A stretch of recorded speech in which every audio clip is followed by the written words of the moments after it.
Alright, so let's see where... There you go, we need to Glaciara.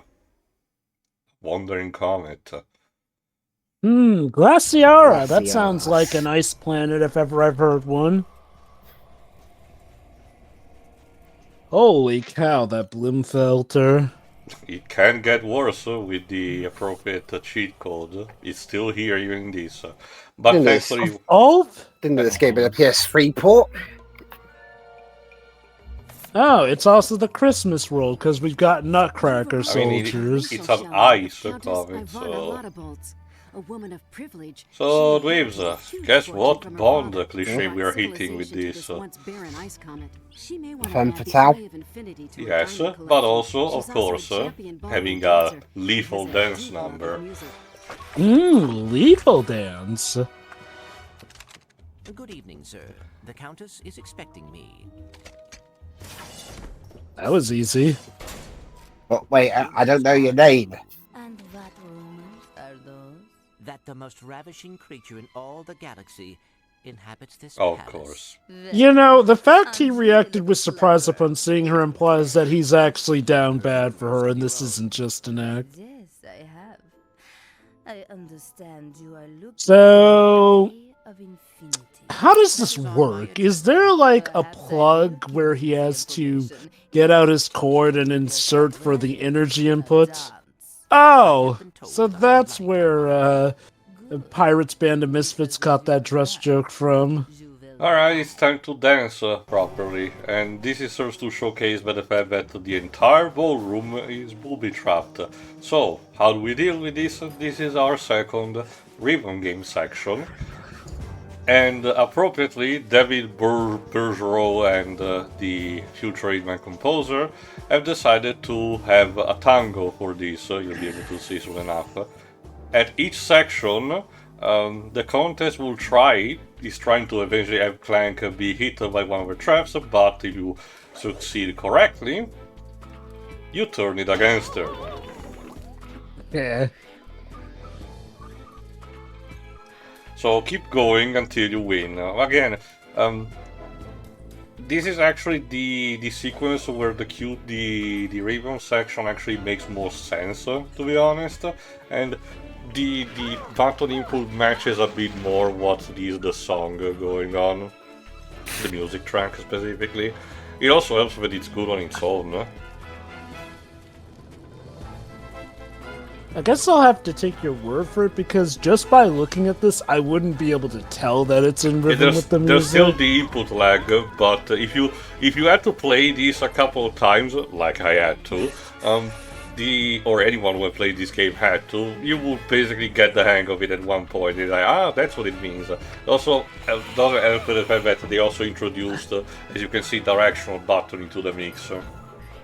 I'll give him credit. This at least is a bit that makes sense to throw in for a rhythm section. Pretty Certainly much, more than the first one. Also, okay, side note, I understand that this is an actual thing that the catering company tends to do, but I found it just, a bit pointless just to have a show-off kind of thing. Also, acid in the fountain.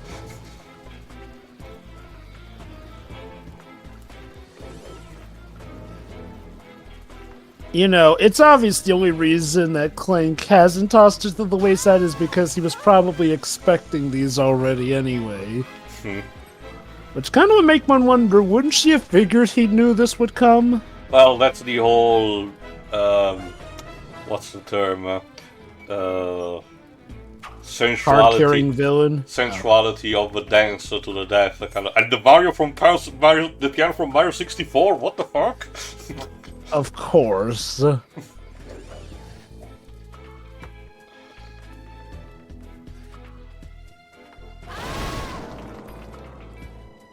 So how long until she falls in love with him, like most femme fatales do? Well, it seems to be the case, but again, it's the whole, tango of that and shit. You will see after the dance is over. Oh, I legit thought she's just trying to kill him the entire time. Oh, it is. It's just a matter of, like I said, the sensuality of a dance to the death in being the ultimate expression of mad love. Be funny if this is actually what makes her love him, because she likes it rough. In a robot sense, It mind seems you. to be the case. Again, that's the classic, kind of Bond cliche of occasionally James having to dance with the one of the potential female villains, like we saw, for example, in Thunderball. Sure, it wasn't. It's more out of a necessity than anything, but you get the idea.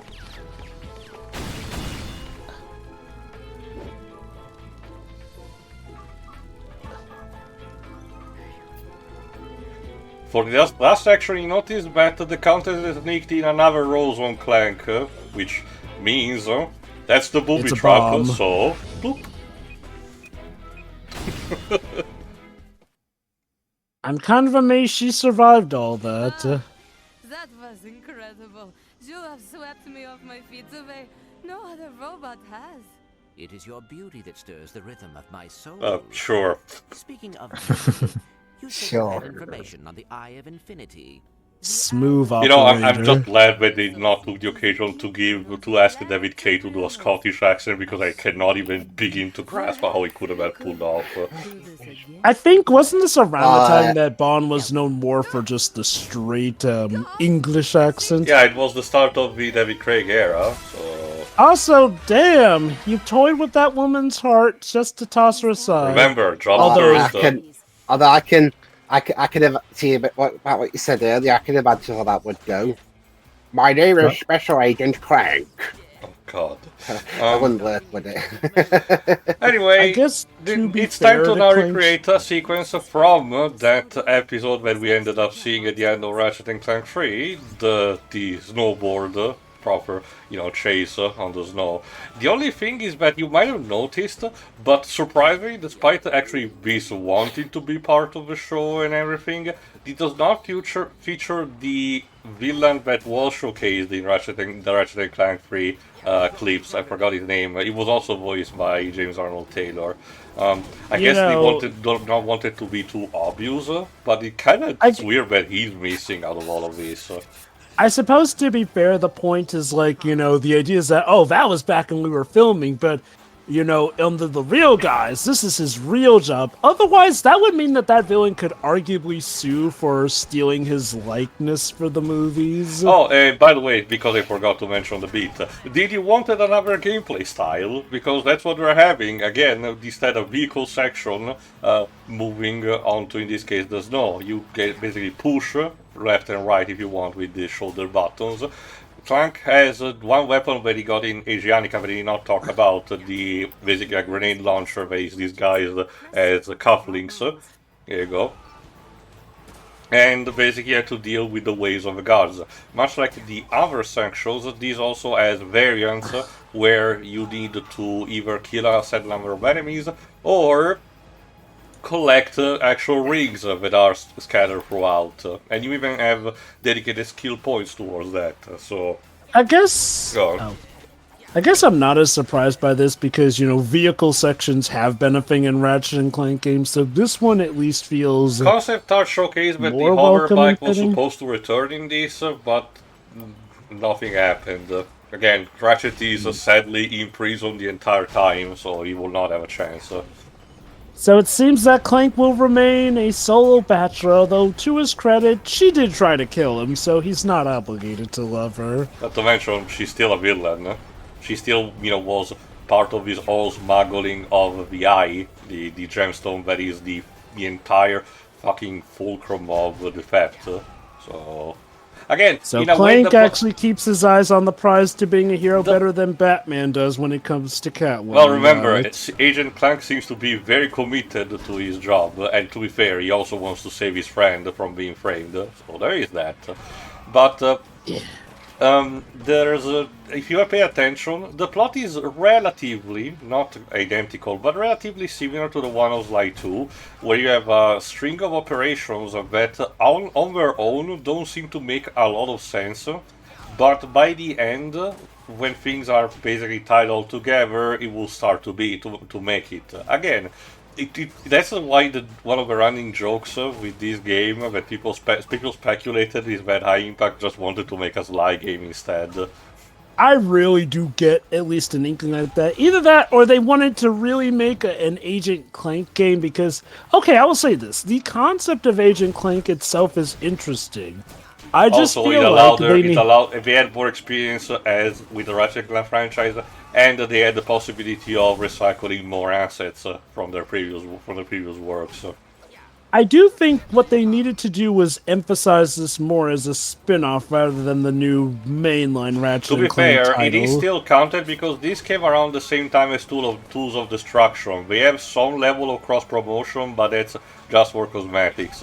Clank gets a Zoni costume, we don't know yet what those are, but you see in Tools of Destruction, while in that game, instead, if you put a code, Ratchet gets the outfit that he has in prison in this game. But that's To my kinda note, it.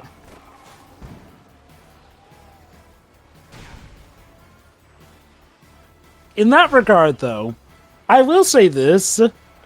I could see myself having a blast with this game if it were There we go. optimized better.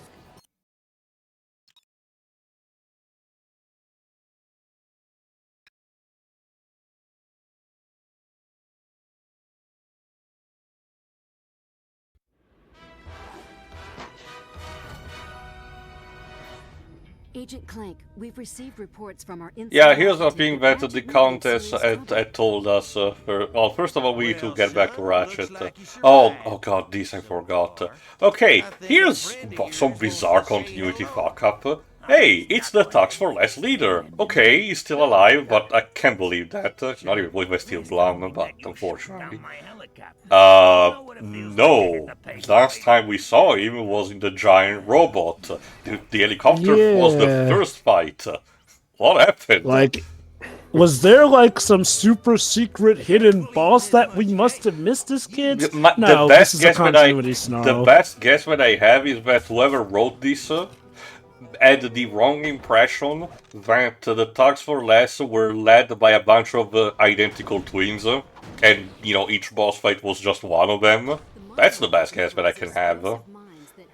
Yeah, you know, I was about to say that at the very least, you know, this And game the seems best to get its part lore about right, this, but... Jova, you don't even get to fight the Thugs for Less leader, it's just that for that cutscene.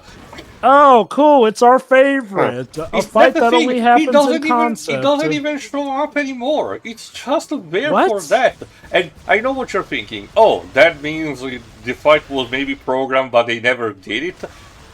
The game is pretty open about the things that were done without. Again, mentioned also in the High Impact Treehouse. But that is nowhere to be heard about. So I have no idea what the fuck happened with that.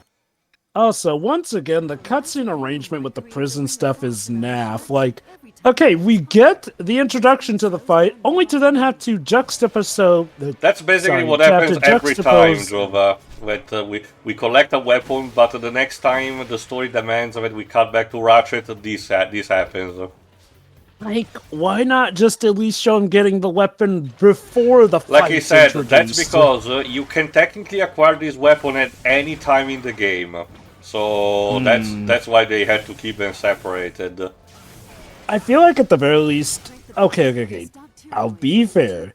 Yes, story was obviously not the main objective on play, but surely they could have done better, at least. Like, I mean, I will say this. At some point, games did become about just as much the story as the gameplay, and again, this just feels like a weird cutscene arrangement that could easily be addressed by just having it be a package. Like, you don't even have to show the weapon that Ratchet gets, just show that he got a little special delivery, essentially. And then, whatever weapons you have, they can show in, like, some little other thing, essentially. It's a weird attention to detail that I don't get.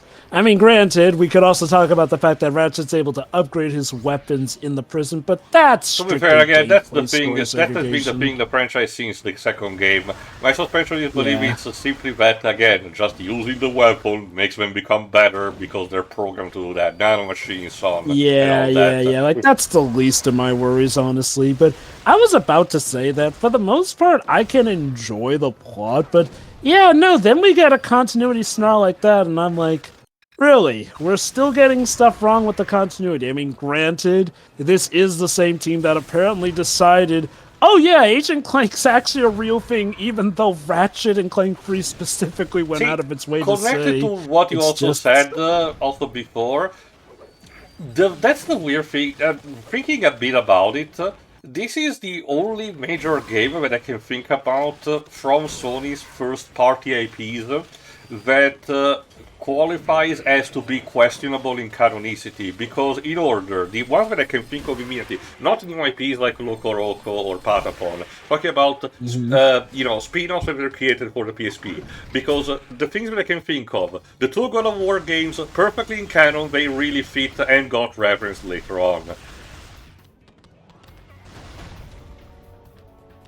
The two Jack and Daxter games are also the same. Well, okay, they were not referenced later on, but it's not like the franchise pretends that they never happened. So it's not like a case they don't even fit the continuity.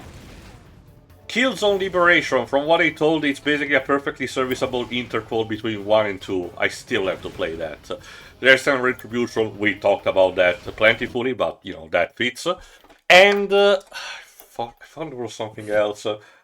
But whatever, the point is that out of all of them, this is the one that just has this weird ruling that the more you think about it, the more question it raises. The only one that I do not know much about is White Knight Chronicles Origin, because it's prefaced as a prequel to the two PS3 games, but I do not know how much does it fit or not. It basically, from what I remember, it seems fine.